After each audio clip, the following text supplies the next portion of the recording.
Hey, what's cooking, Jay? Welcome back to Gunther's Kitchen.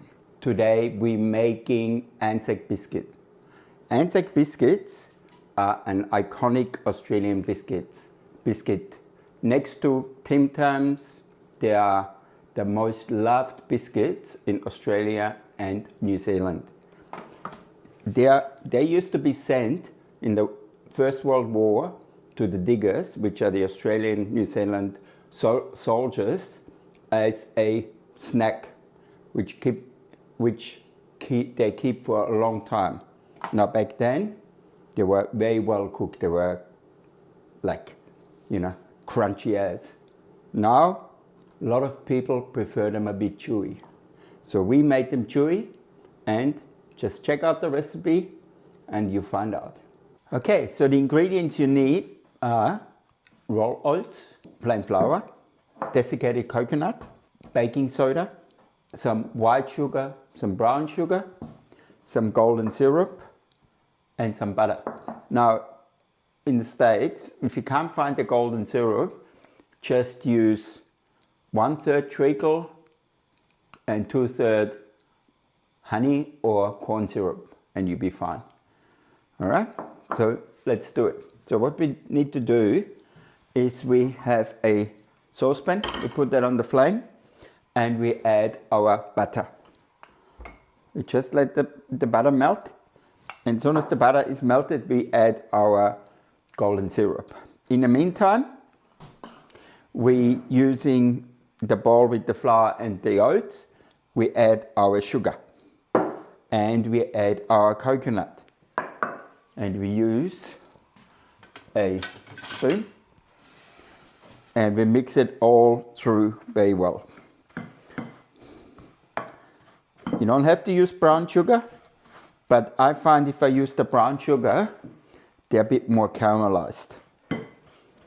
And I've got the dark brown sugar here as well. Okay, so now the butter is starting to melt.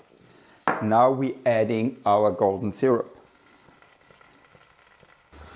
And as soon as everything is melted and coming to the boil, we're adding our baking soda. Okay, so it's all boiling now. So I've got my baking soda, and we add it straight to it. And then we turn it off. We're taking it off the flame. As you can see, it's all fizzing up now. That's the way it's supposed to be. And now we're adding it all into our oats. And we're taking our spoon and we're mixing it all through until it becomes a nice paste. Okay, a little tip when you mix it and the mix looks really dry, because sometimes your coconut, it's really dry, it absorbs a lot of the moisture. Add a couple of tablespoons of water and then you mix it through. So now we're turning it into balls. As again, wet your hands. You take about a tablespoon. It's really up to you how large you like them, but just turn them into a ball, round ball, and then flat into a patty. Yeah, just like this, and then we put them on. And keep about 1 inch or 2.5 centimeter space in between, so they've got room to rise. In the meantime, we are preheating our oven on flame force to 160 degrees. And we're just turning, making them like this. In Australia, everyone loves Anzac biscuits. They're very simple, but they're very delicious. Just use about a tablespoonful of mix, turn it into a ball, and flatten it into a patty. If you make them too big, they're going to spread too far. So just not more than a tablespoon, unless you want really big biscuits. And then you need to give it more space in between. Okay, the oven is at temperature. Let's put them in. Okay, I've set the timer for 10 minutes. After 10 minutes, we're turning the trays around so they all cook evenly. Okay, so we've got 15 minutes and let's take them out. Look at those Look at those. How nice are they? They are a Australian legend. They are Australian, New Zealand, I should say. So yeah.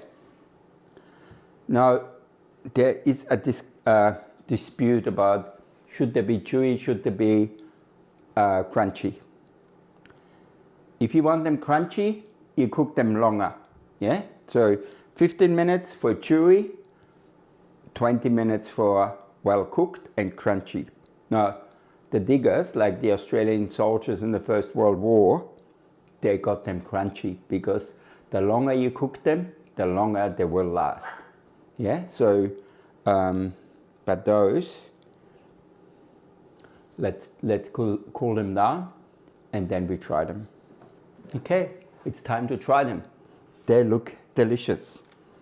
Okay, look at that.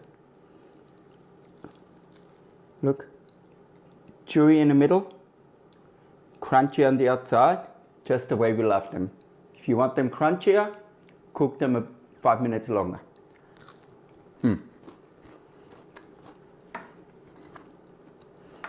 And the brown sugar makes them a bit richer.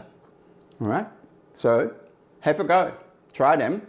Anzac Day is coming up on the 25th. And even you're in the States, celebrate Australia. Okay, as always, follow, subscribe, like, and leave a comment. I see you soon at Gunther's Kitchen on YouTube. Bye for now.